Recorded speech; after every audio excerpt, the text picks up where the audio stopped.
What was happening in your life in 2018 that led you to that point? I missed the manual of how to live. No one gave me a manual, how to handle the thoughts and emotions that you get with the intensities of life. But that ended up turning out perfectly because I went into the military. We don't do emotions in there. And then we forget sometimes. My body's broken.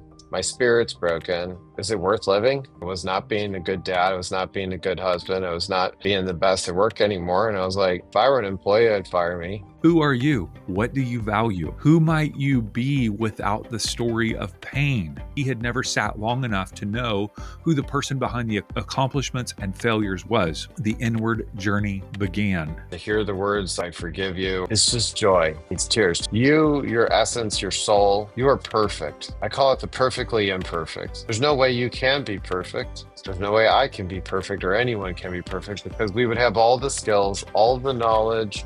We would all be the most beautiful human being in the world.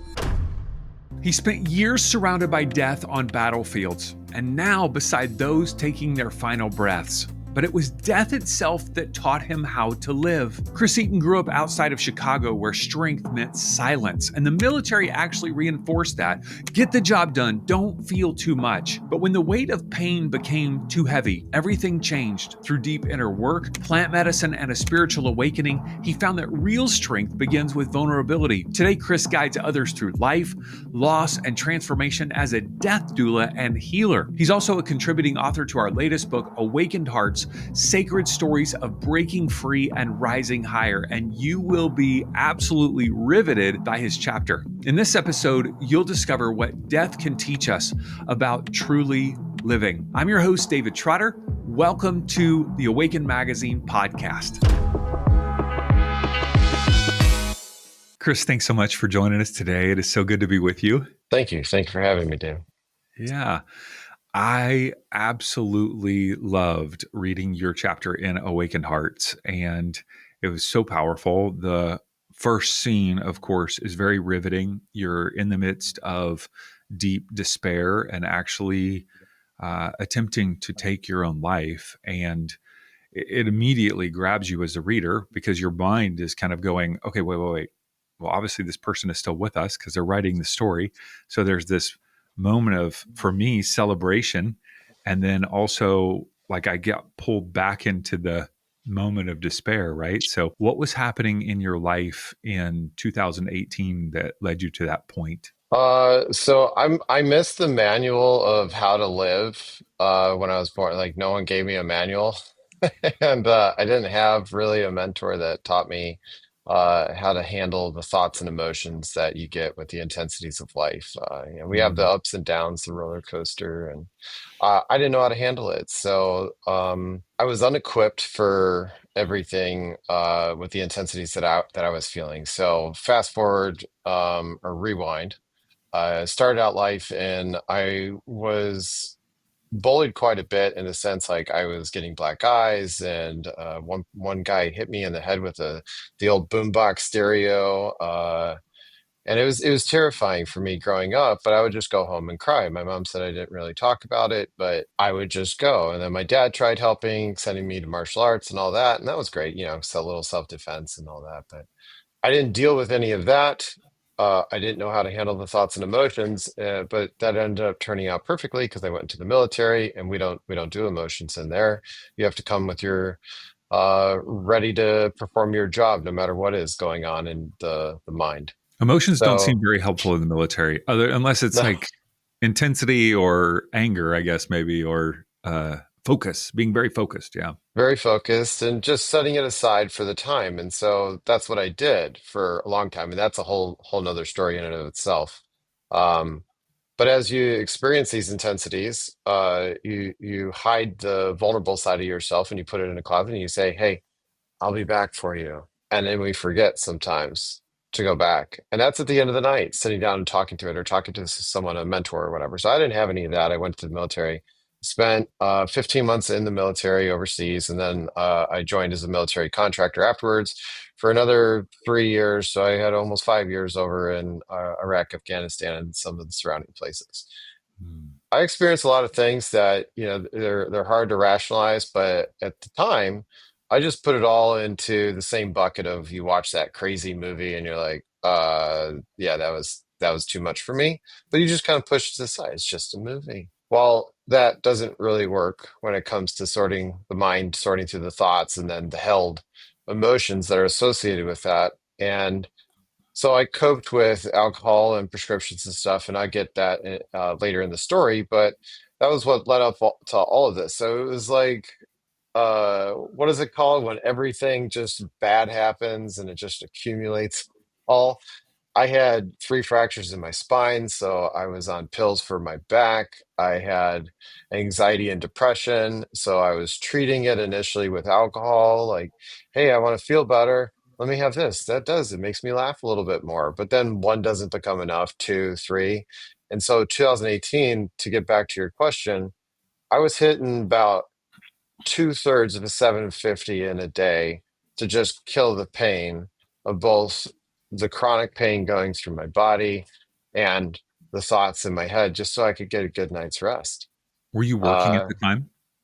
yeah. So on the outside, everyone's like, "Oh wow, Chris, he's just a heavy drinker. He's got that little bit of Scottish Irish in him." So it looked good from the outside. I had good success. 2018, I had started a couple of my own companies, and I was trying to get them off the ground while I had a full-time job, while I was in a good marriage. I had at that time a 4-year-old and a 2-year-old. Um, and they were in good health and they were doing good. They were well behaved at that age. We didn't start going through, tweaking behavioral, that whole parenting journey. Uh, so on the outside, things look really good. You go onto Facebook and you go back, you're like, oh wow, yeah, what is this guy? What is he talking about? But I was extremely depressed. It took a lot for me to be able to get out of bed. At that point, I couldn't even look in the mirror, and I mentioned that in the book. Is I I when I was brushing my teeth, I remember just staring at the sink, like, what is this? What is today? What sort of crap am I going to have to deal with today? I was disconnected. I really didn't want to talk to. I started pulling back from a lot of people. I gave away quite a bit of stuff. Just didn't really care. I lost complete interest in almost all of my passions. And so yeah, I just really pulled away. But the part that really scared me was I started when it impacted my professional development or my profession, I started developing brain fog. So my boss, we would have a conversation a couple days later, he would ask me a question about it and I couldn't recall it. And I was like, great. So my grandfather had dementia, Alzheimer's in his final years, and then my dad's been fighting pre-onset or pre-onset dementia, or whatever it's called. And so I was scared about that too. I'm like, great, here I am, 35. I'm losing my memory. My body's broken. My spirit's broken. And what is it worth living? Mm-hmm. To me, it wasn't. I thought, I was Mr. Cranky. I was not being a good dad. I was not being a good husband. I was not being the best at work anymore. And I was like, yeah, if I were an employee, I'd fire me. Mm-hmm. So that's what was going on in my head. I was very harsh on myself. I was a perfectionist at the time, and I saw myself as a discarded human being. Yeah. Yeah, And yet the attempt did not work. yeah, Uh, I love that line. I probably don't have it exactly right, but like I couldn't even get this right. That feeling of like, I failed at this too, right? yeah, We're yeah, all so thankful that you failed. Uh, yeah, and I know a lot of people in your life for sure are. One of the things yeah, that you talked about was 33 fellow veterans had taken their lives since I believe it was 2010 when you left the military. yeah. And when you say 33, when I read that, I was like, come on, like, do you actually know 33 people that passed? Like, are those people you knew, or are those that just like a number in a battalion, or where does that number come from? And how I can't even imagine hearing one after another. Like, how did that impact your soul? First, to clarify, out of the 33, everyone was in my cell phone. I had them, they were a contact. I met them, I knew them to certain degrees. Some were just, I knew them. We hung out a few times. Maybe we worked together Mm-hmm. for a year or two. Hmm. The bond. Now, as far as people that were super close to me, I'd put that number more like, I think, four. Those are the guys that I really miss. And one was supposed to be at my wedding. He killed himself. I think it was a month before my wedding. And if Uh, I told you I had four close friends who took their life, I mean, that would be like, oh my gosh, wow. But you're talking 33. I just can't even imagine how that impacted you. so I grew up around death, and it was just comfortable for me. And, you have the family that ages out, and then some people get cancer. And then I grew up outside of Chicago.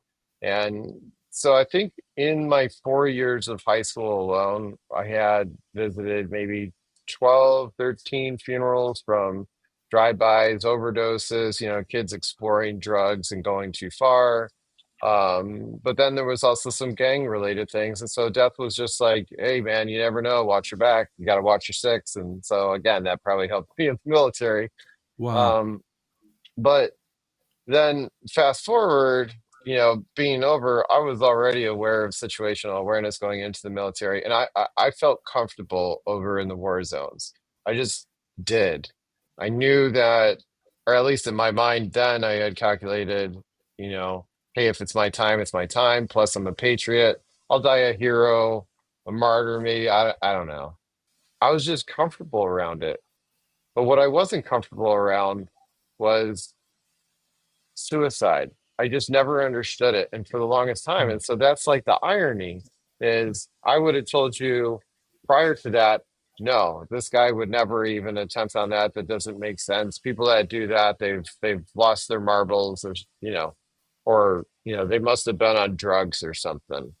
Um, Only for me later to be abusing prescription medications to try and end my life, Hmm. because I was abusing them. I knew that the alcohol that I was consuming would amplify and help ease the pain, but you're not supposed to. You're supposed to not have the alcohol with it, and you're not supposed to take more than you're prescribed. But here I was. But I just wanted to stop the pain. So now I go back and I'm like, well, maybe they were trying to stop the pain too. Yeah. Well, Um, ultimately, that's what, right? All of suicide is like hopelessness and wanting to just stop that pain.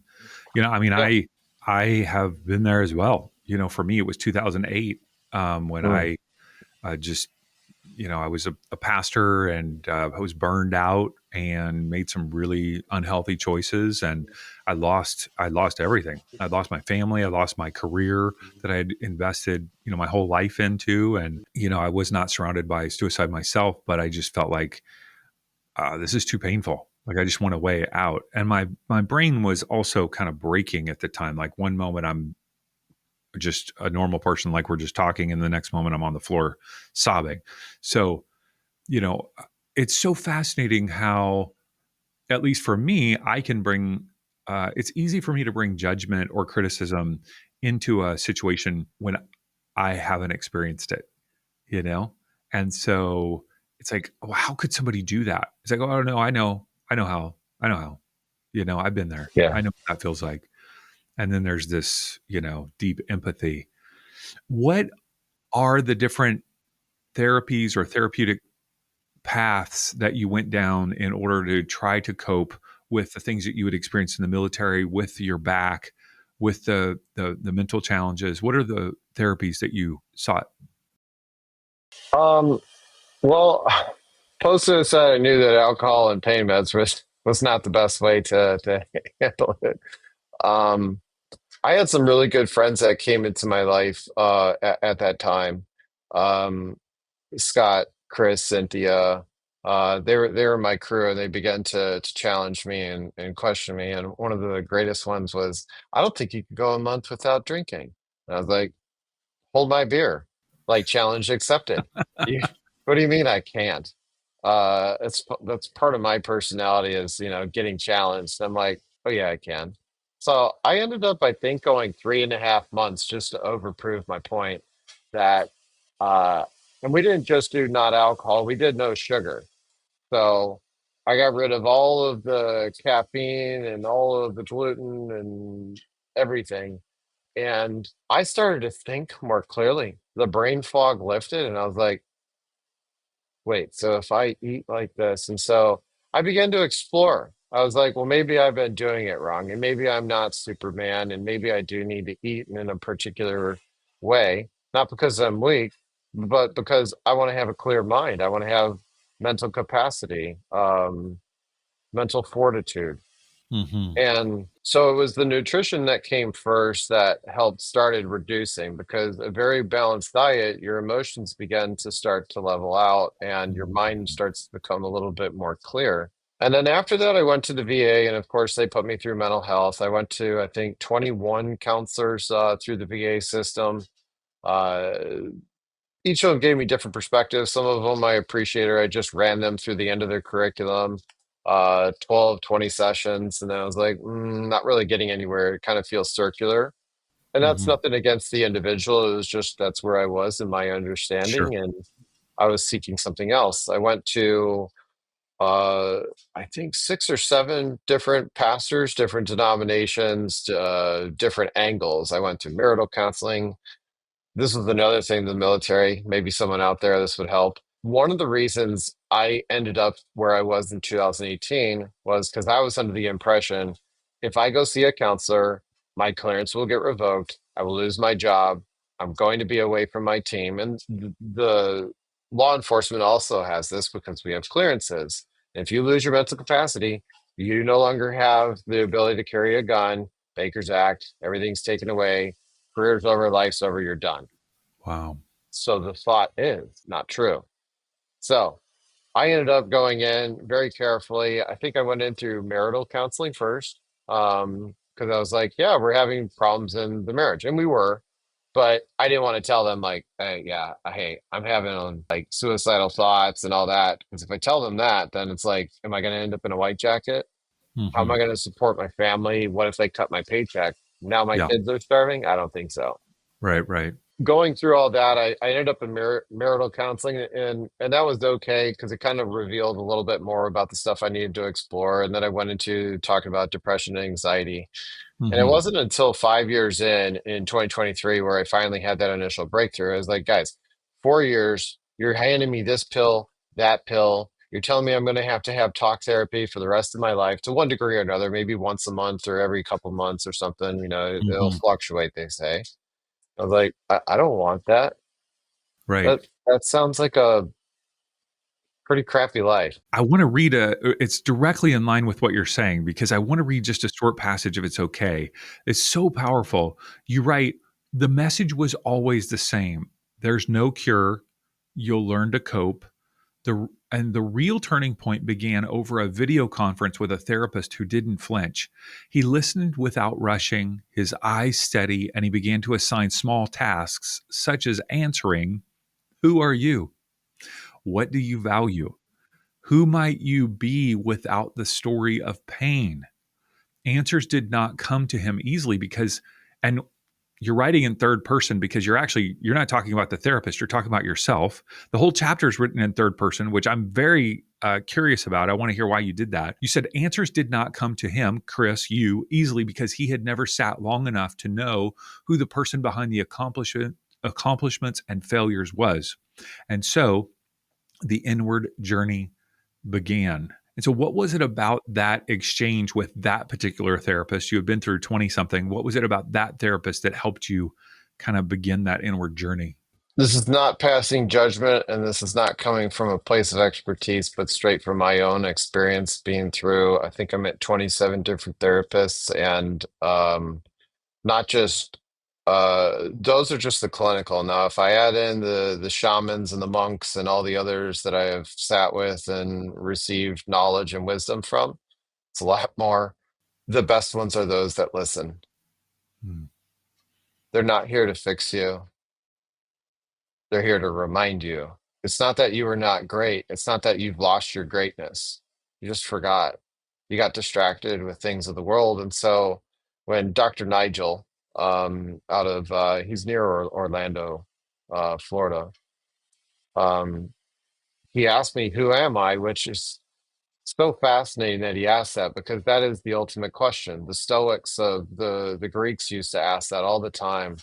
The shamans will ask you that. Everyone wants to know the ultimate question, who am I? Because when you start to seek the answer of who am I, you begin to find God, oneness, divine, whatever your higher self is. There's many names for it. And so he so he asked me, and I was like, "I'm Chris, and I'm a military officer, and I'm this and I'm that." And he's like, "That's not who you are.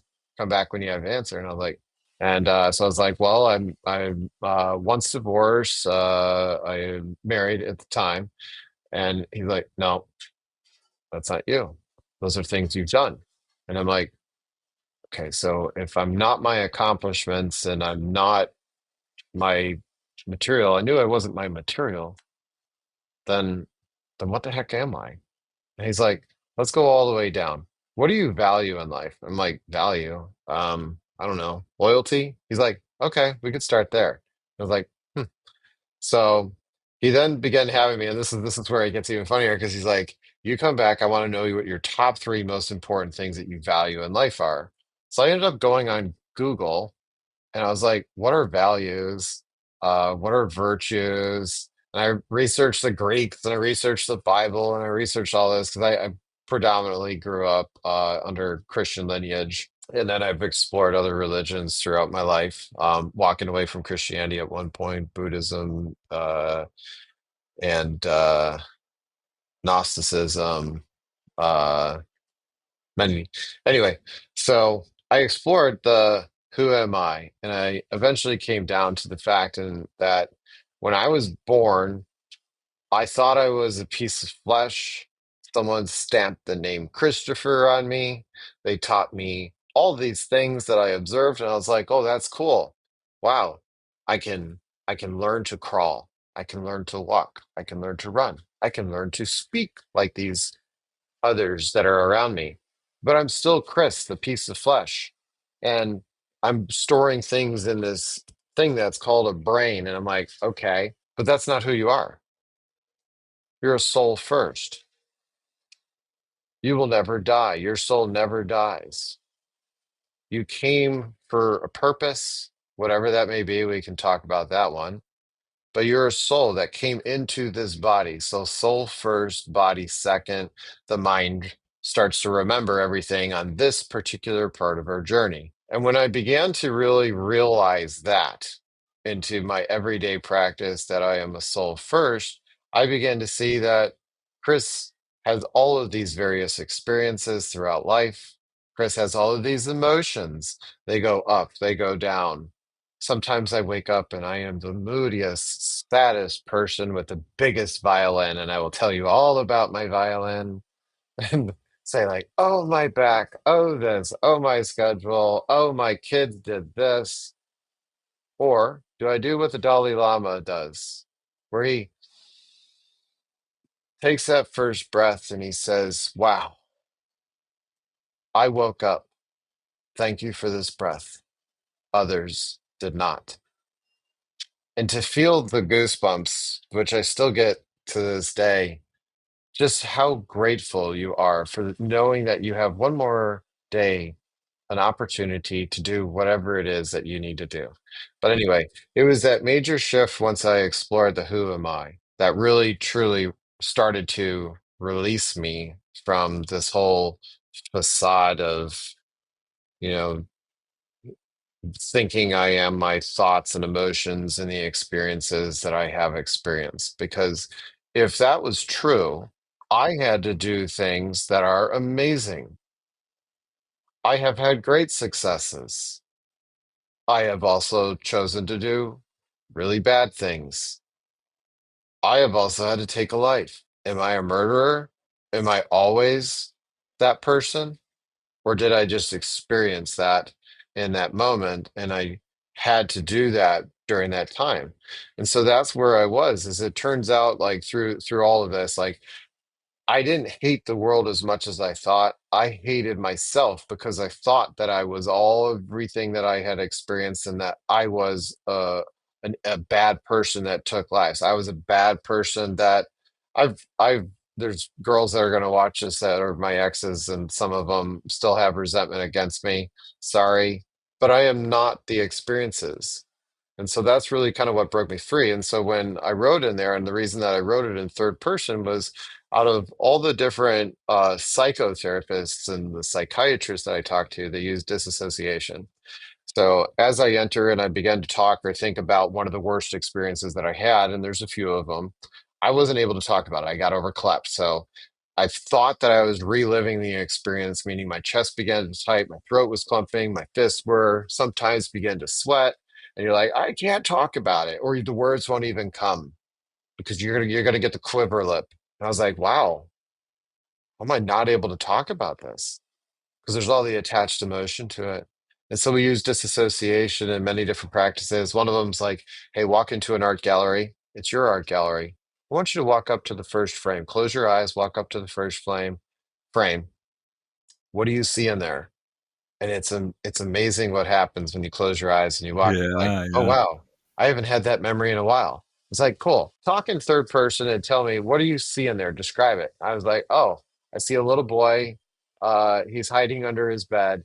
And I was like, oh, so we began to break the emotions from there and create a distance and letting go of the felt emotions that we never released. When I remember when I said at the beginning, we put that kid into the closet Hmm. by revisiting it and being able to talk about it through journaling or through words to another human being, we begin to release the emotions that are built on there, and then we can let go and move on. And so that's Hmm. where I go in third person, particularly if I'm going through something intense. Yeah, beautifully written. One of the things that you write about is that some friends had suggested a psychedelic assisted therapy, and you were resistant in the beginning, but then eventually chose to participate in that with a shaman. What was the resistance in the beginning for you? And then I want to hear about that first experience. Being military, having a clearance and all of that, and then just the way that I grew up, I saw people just ruining their lives. I've had cousins that were or not just cousins, but like many relatives that were just drunks, or they got addicted to drugs, friends, drugs, death, uh, completely disability, or just straight dumb. They just took way too many drugs, brain fried, and you're like, I don't want to live that life. I don't want to go to jail. So I had that. Then my dad was a lawyer, so we also had that of that influence. And then Christianity, like who wants to carry that shame of, yeah, oh, that's Chris. Yeah, he's tripped out on drugs, man. Um, so there's a lot of shame associated with it, and then the legal side of all that. I didn't see it as medicine. All I saw was the abuse of medicine, and so when I first the first change happened, um, I want to say somewhere around 2019 to 2022, I started seeing a whole bunch of people taking THC, and it started to chip away at their PTSD and allow them to regain a little bit of groundedness, a little bit more composure, a little bit less of the emotions, a little bit better sleep. And I was like, oh, that's fascinating. But for many of them, it comforts you and it eases the pain in a different way, and it's not as damaging to the body as if I would have to take as much alcohol. Well, that was one thing I didn't mention. uh, I had IBS, I had reflux, and they were talking about trying to do surgery on me because of how much alcohol I was drinking. It ruined my entire lining, and so I also had that. That was in 2018 as well. Mm. I was a hot mess. So it was first the THC, and I watched as people changed. And some people, they used it for different modalities. So one had a thyroid problem, and this was able to regulate the thyroid, and so he was able to start maintaining his weight. He Mm. gained like 120 pounds in a year or something crazy, and then once it was regulated, he was able to get back into his routine, brought his weight back down. I was like, wow, holy cow. You're telling me that this pot that everyone gets high and they have movies about is also a medicine? That's crazy. But then two different sources sent me Sean Ryan Joe Rogan podcast about the vets program for the special forces, and so the alternative medicine program for the Navy SEALs and other of the special forces. And so I watched that 3 hour podcast, and I said, so this is also a medicine. It's not just a drug that we saw in the 60s and 70s and seeing like, oh, there's an elephant crawling on the ceiling. Uh, and so I saw that there, and then I started researching the indigenous and everything behind there. And it was about a month or so later where another person came in, and I said, you know what? I don't want to cope. I'm tired of this coping crap. But these guys look like they're actually healed. Like they no longer have PTSD, that they don't have to go to therapy, that they don't have to pop pills. They look like they're healed. So there must be something deeper that happens in psychedelic assisted therapy. And it turns out it does. So some things make us feel good and help us get through the intensities, the emotions and stuff, but other things really get deep into what we would call shadow work or the inner child or things, deep, deep wounds, or we would call them negative beliefs, I think is another term in psychology. So how do you get rid of those? And as I mentioned, the interesting thing, I've done a lot of parallels throughout all of my different experiences, but I ended up sitting, I did a hero's dose, and then I did another one. And when I did the initial hero's dose, it was intense crying followed by intense laughter.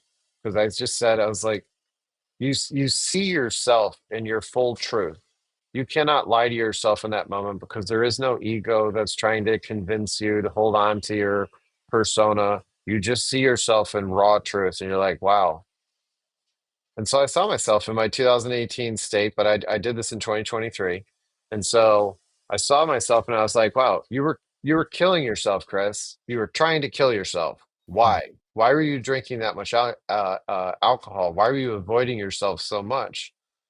And you begin to realize, and this is where you look back, is that, yeah, I was a perfectionist and I demanded perfection in me. And anything that wasn't perfect, I hated and I shamed it and I kept shaming it. And that's why I couldn't sleep because I really hated myself. And that's where I ultimately ended up trying to take my life. That's a much longer story if anyone's listening and you're like, but what psychedelic assisted therapy allows you to do, when we experience things again and again, so in the military, we perform weapons drills, and we'll perform that same drill 10,000 times. It's ingrained. You wake me up in the middle of the night, which they would in the barracks, and they'd be like, hey, tell me your serial number. You spit off your serial number. It's so well ingrained into you that you can do it sleepwalking. You've done it so many times. So, what that is in neuroscience is it's a neural pathway. So, I see something and it goes, if I see this, hear this, do this, then I must perform this. If this, then that. So I hear glass drop, danger, freak out, reach for weapon. And this is where PTSD getting stuck in there is we see something and we say, this is what is happening, but it may not. Just because uh, my PTSD was, and everyone has PTSD, just to be very clear. Everyone has different things that they can happen, whether it's from childhood, postpartum depression, whatever. It's something that really impacts you, that really stirs you, and you just for some reason can't let go of it. And so for me, it was a lot of the stuff that I experienced in the war and then some stuff from childhood. So when I heard a loud sound, I would already be on the guard, chest starts to tighten, throat's clumped, all of that. So how do you break that pathway and stop reacting to the world and instead say, oh, that was a noise. It could be bad, it could be good. And so that's where we started to pull away in my exploration. But when you go through psychedelics, you take the medicine, whether it's psilocybin, MDMA, bufo, ayahuasca, ibogaine, peyote, any of them. Ketamine is another one that is Mhm. well used. And for a moment, it lifts that veil. It kind of is like it fills in the ruts. So if you've seen some roads and your vehicle kind of goes. It's better back in the day when all the roads were dirt and mud and gravel, but your vehicle would automatically stiff or float back in. So how do you get out of the rut? And so psychedelics allows that, and it lifts it, it fills it. And so you begin to see the world of options.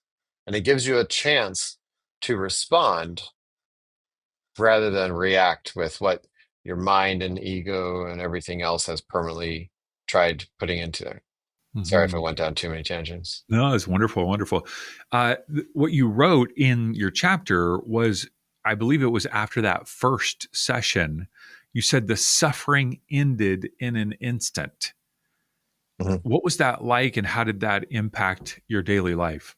To say the words "I'm sorry" or to hear the words I forgive you" or to give the words "I forgive you" is like it's it's one thing to hear it, but to know it is just like it's just joy. It's tears to know like you, your essence, your soul, you are perfect. I call it the perfectly imperfect. There's no way you can be perfect. There's no way I can be perfect or anyone can be perfect because we would have all the skills, all the knowledge. We would all be the most beautiful human being in the world. So we were given our set of skills, and that is perfect. And just use them, and that's fine. But many times along the journey, it's like we see this, we see our imperfections, or we see a skill that we would like to have in someone else, and there's like this acquisition or something where like we want this. I'm not sure how to phrase this right now, but it kind of traps us in of like you are this, I am this, and we begin to create this suffering and this distance between of like, oh, why does he have that and I don't? I'm lacking, he has more. And then we create a distance. And that's where the Tibetans would call it, or Hindus, Buddhism, it would be the suffering is the distance between. And that's where I say, this is where I'll kind of switch into the left brain, right brain. Left brain will see things. And this is where like, I wish that they had this in K through 12, but the left brain is what we're learning in K through 12 of logic. So let's go get a job, if this, then that. And I see the differences between all. That's David. This is Chris. This is a female. This is a male. This is large, this is small. And so we see things. That's how the left brain works. We try to put everything in order, make logical sense out of it, versus the feminine side, which is the right, the creativity, the one that ties things together. And I'm not talking male female. I'm talking energies working together. And so what we take apart must be put back together. So I can say you're different from me, you have those skills and I have mine, but I say, but together, David and I can accomplish this, or the world we can do. You always have to bring it back into oneness, back into its purity, into its pure state. So that's where I began practicing that through the through shamanism and Tibetan. So when I went through that first one, what I ended up doing was healing my feminine side, which was deeply wounded. I hated both males and females. Everything I saw in life, I never wanted growing up. Don't get me wrong, I absolutely love my mom and families and different things I've seen in people, but I was really disappointed in a lot of it. But I also grew up under really shaming myself and my feminine side because, oh, you like art? You're a boy? You're weak. You're gay. You're stupid. Don't do that. And I really loved art. I loved expressing. I loved all these fun things. I loved giving hugs, man. If we were together, I'd be giving you a great big hug when we met and farewell. But no, no, no, no. Don't do that. Shame on you. Move on. It's better to be in the left brain.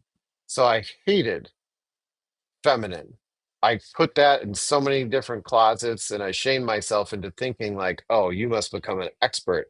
This world says left brain is better.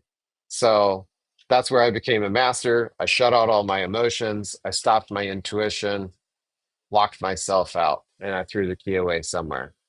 So that first session, I found the key, I unlocked all of that, and I was like, whoa, how could I cut off half of my life? And I don't know if this makes sense, but there's just so much shame when all you're doing is sitting there and thinking, I can't be that. Don't be that. Don't explore that. It's not like going for money and trying to, to be an artist nowadays is a lot of extra work because of the way that our culture is. So that first session really blew that open. I was able to cry again, and I will tell you that was one of the things. Besides not looking in the mirror, the other was I would see my wife of that time, my former wife. She would be crying, and my previous one too, they'd be crying, and I was like, logically, it makes sense that you're crying. Sorry that you're crying. What to do? Flowers? Maybe cook dinner. How do you make better? Shoulder massage. Yes, that'll do it. Try to make the person feel better. But I didn't feel. It was like inside, I was just like, you're weak. You're stronger than this. Get better. Come on, you could do it. You can move on, and you give them a pep talk and whatever else. But I wasn't able to hold space because I no longer felt. I became so hardened. Even my kids would cry, and I was like, "Stop crying to a kid." And I'm getting emotional because my deepest wound was in 2018 when my son was turning around the same age, and when as he became older and into those deepest wounds of mine was when I began to see that I was reliving what I was doing. And so I had to change. And so I went back after that first trip with the shaman. I went for a second one because I was like, I have something deep. I can't explain it. There's something more there. And when I went for that second healing, I didn't realize how much I was scared of being masculine, of healthy masculine, of witnessing all of these emotions around me and saying, it's okay to cry. It's okay to laugh as much as you want. It's okay to just experience the experience. I will be here for you through it all. And I became an epic dad after I went through that one. So that was 2023, November 20th of 2023. I'll never forget that because my life radically changed after that day. Amazing.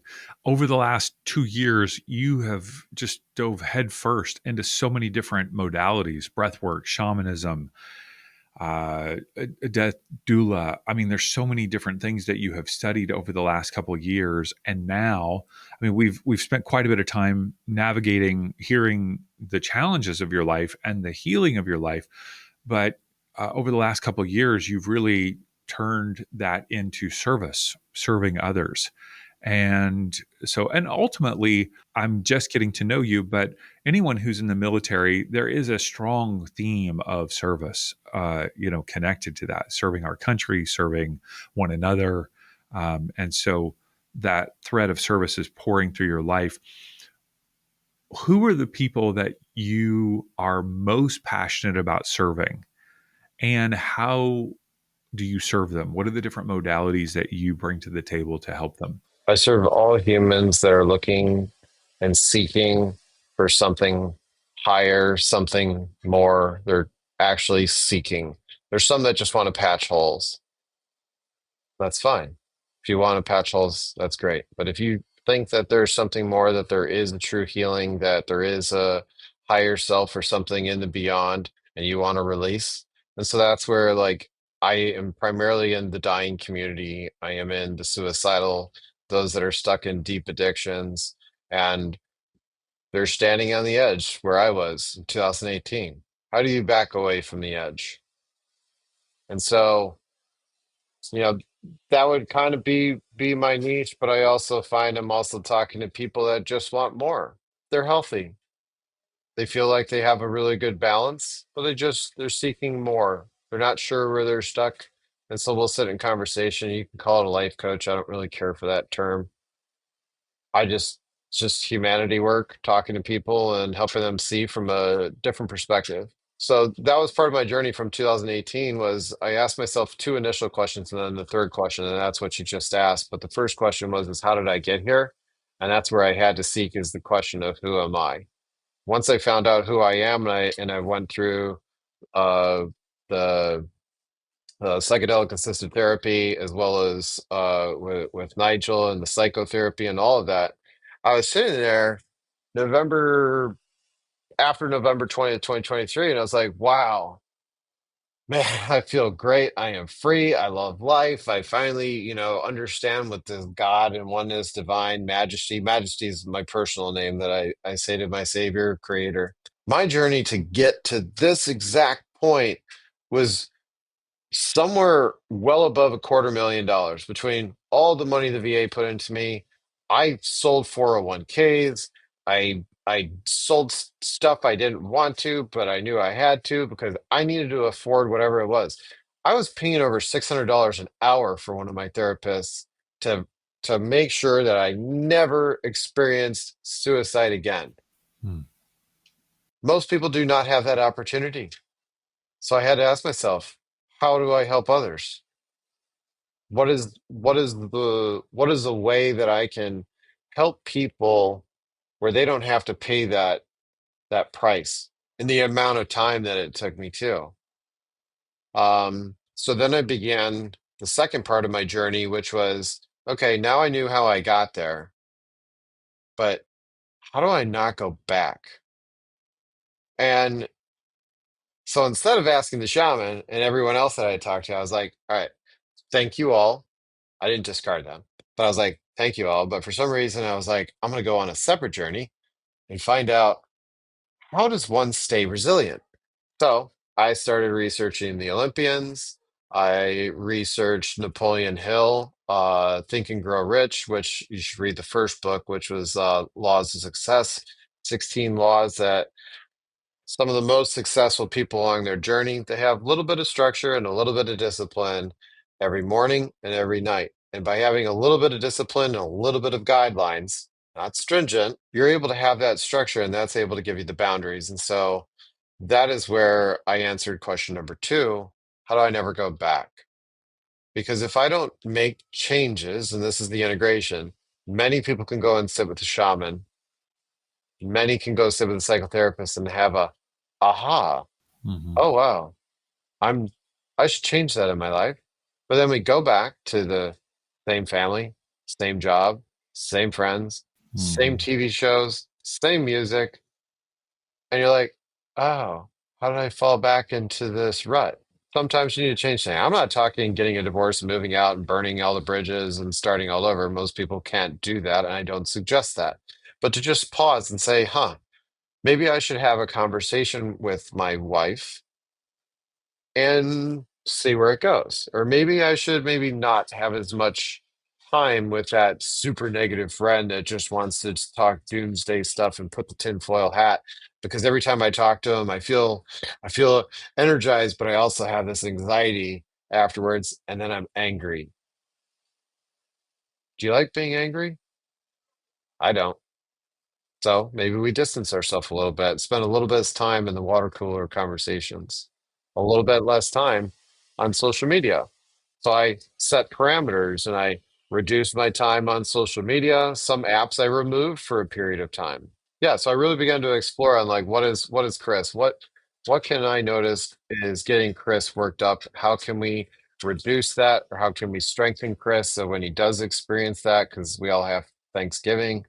Sometimes Thanksgiving can be a little bit of there, or whatever it is that you interact with, where you're like, oh, yeah, I don't quite enjoy it, but we do go through it. And Hmm. sometimes that's work. We all need money to navigate this material world. And sometimes we don't like, per se, everyone that we're around with to one degree or another. But anyway, that's setting up the boundaries. And then so that led me to here is along that path. Uh, my shaman contacted me post as a follow-up of the integration process, and she's like, I think you're a death doula. I'm like, what is that? That sounds like intriguing, but that sounds kind of weird. uh So next thing I know, I'm talking to a death doula. Then I'm going down to Mexico, getting trained in everything about death. So like from the material world of like how do you plan for death, power of attorney, wills, estate planning. That way, when someone dies, You need to have that reassurance so your mind's not wondering and attaching to, well, what's going to happen to the money? What's going to happen to the assets? And that's both for the dying person and for the living. So if someone is dying, they're going to be having that question on their mind if they don't have some sort of an answer. So we create the discussions and we encourage people to have some sort of a plan, not like a super tedious, thing that costs $10,000, but just, hey, have the discussion, figure out what it is that you want to do with your belongings. So you're not sitting there in your dying moments, if you're lucky, thinking about all that. So we reduce the stress, and then we encourage people to talk about legacy. And everyone that dies has what's called the end of life review, whether it's in your own head or it's the discussions with all those around you. And that's where you begin to storytell and you're like, oh, yeah, I did this. And we are letting go of all the different things that we've experienced, the good, the bad, the ugly. Enter the death doula. Most people have no problem talking about all the good, the great, the good. Do they want to talk about the bad? Do they really want to revisit it, even though it's really burdening on them? Or what about the ugly? And so I come in a non-judgmental space and I begin to talk to them and I open the space for anything. I don't judge. I don't have to report anything that you say. And so I have sat there and I have witnessed people telling me all sorts of stories from violating other humans, physically, mentally, emotionally. Maybe they served jail time for it, or maybe they didn't.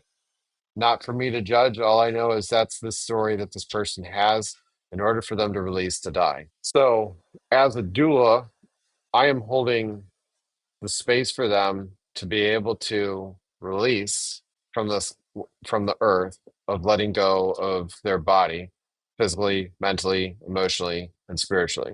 That is my job, but I don't need to do it. And so my coin phrase is don't wait until you're dying. Do it now. Make the change that you want. Powerful. As you sit with those individuals who are passing, and now this is part of your service to the world, what would you say that? I mean, I hear you say, don't wait till you're dying, do it now. That's a strong lesson that you're bringing to the table. Are there other wisdoms or lessons that you would want to share with us that you have received by being with people in those last moments that you're integrating into your life? Like, what are those things that stand out that's like, really would encourage you to consider this? The keys to getting there is breathwork and meditation. I mentioned how do you get to where I am at without spending over a quarter million or whatever it is, probably much more. But how do you get to that?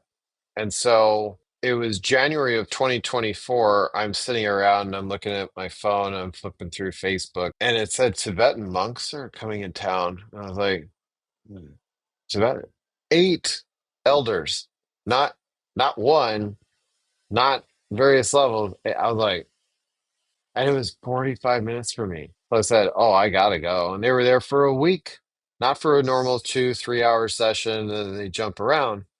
So I sat there with an interpreter just asking him question after question. I was like, wait, what does this mean? How do you do this? What happens if someone yells at you? How do you feel? Like what do you go through? How do you regulate your emotions and all this? And then, so they started teaching me breath work. And it turns out that when you're happy, you breathe in a certain way. You're going to breathe a little bit more light, and most of the time, you don't even know that you're breathing. It just feels good.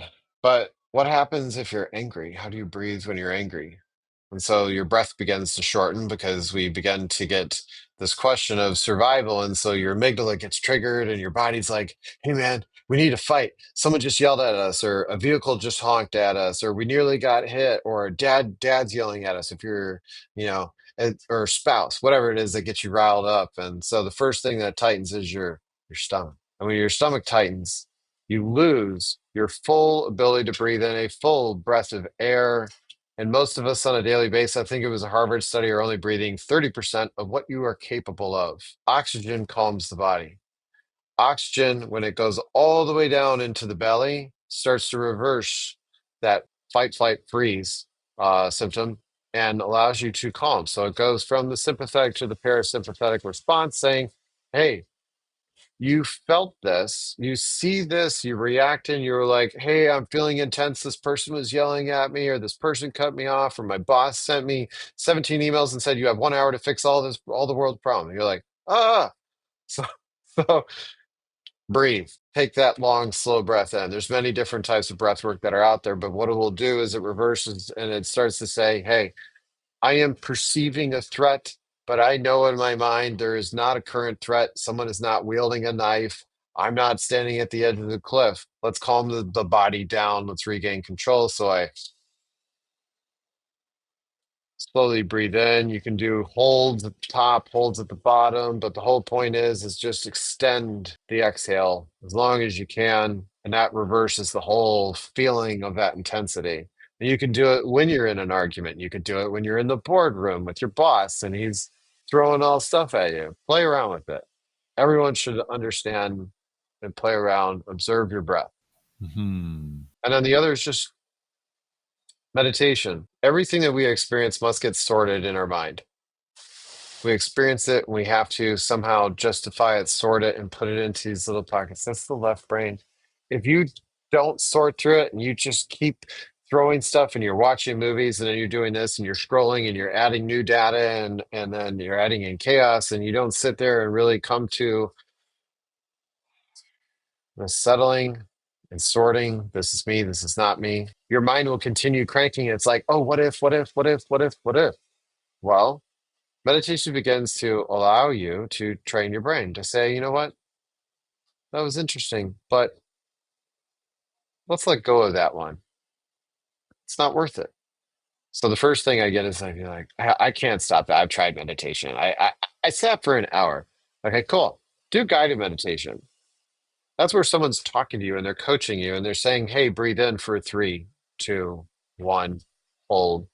And they are walking you through that. And as they do that, you're listening to their voice, you're listening to the count, and you'll see that many of the thoughts begin to fade. And if they do, then a good instructor will begin to tell you the fact that you noticed that you went off track and you started thinking about food or dinner or whatever. That's cool. You noticed. High five. Come back to the breath. Listen to the guided again. 3, 2, 1. And so by doing that, you start to come back and you say, you know what, mind? Thank you for that wonderful thought about am I going to have Swiss cheese on my sandwich or not? But I'm giving myself 5 minutes to create inner stillness. And then I come back and I come back and I come back. And the more that you do it, it's like learning how to ride a bicycle. You give yourself, and then eventually the next step is you begin to guide your own meditations. And then you can go into silent meditations. And there's all sorts of different meditations that are non-political. It is just you regaining composure and control over your thoughts. And the breath helps with the emotions. And then life is amazing. Hmm. And you are teaching some of these things now at your own wellness center, Trinity Yoga Wellness Center, Newport Richey, Florida. Is that the location? Is Yes. that correct? All Yes. right. Yep. Tell us about those who are near you. What would they experience at the wellness center that you now own, which is just amazing? The transformation in your life and the ways that you're serving people. What happens at the wellness center? Oh man, this is such a blessed center. So originally it was Trinity Yoga Studio and massage, and it started in 2008. Changed hands a couple times along the line, and then this past January, my wife April and I took over as owners. We have doubled the instructors, and so it has everything from uh, body, mind, and spirit, different types of yoga, different types of breath work, different types of stillness. So you can come in and you can take chair yoga, you can take gentle yoga, you can take rehabilitation yoga. We have, I think, 2 doctors, 3 doctors now that are yoga instructors or massage, and so they can give you a little bit of advice, come out with a good plan for you. There's also aerial yoga. There's yoga in motion, which is your Tai Chi, Qigong. There's sound meditation. So we have sound bowl therapy. We have audible. So we put the headphones on you, and that's an amazing experience that's led by me. So maybe I'm a little bit biased. Uh, um, I saw you even had offering a snowbird discount. Those who are coming down to Florida, snowbirds for just a few months, giving them an yeah, opportunity to enroll. I thought that was so smart. That's wonderful. Chris, yeah. uh, where can people find all of the information about you, your work as a coach, as a death doula, about the Yoga Wellness Center? Where can people connect with you and follow your work online? I send everyone over to your website. It's one of my favorite profiles. Otherwise, you can go to Facebook or trini-yoga.com to come to the website. We have some things that are online, and we're starting to grow that to give more offerings online for those that are unable to travel, or maybe you're traveling abroad, or they just don't want to come into the studio. So yeah, you can find everything on there, and then connect with me on Facebook. And I'm slowly getting on other platforms, but Facebook's one of my favorite. We're thankful. We're thankful that you are here. We're thankful for the ways that you are serving our world. I'm so thankful for all the different ways that you are showing up for people, and our world is a better place because of your presence. So, thanks for being with us today, man. Appreciate it. Thank you, David. And likewise, I'm glad you made it past that 2008 scenario in your life, and such a blessing to get to know you over the last year. So thank you.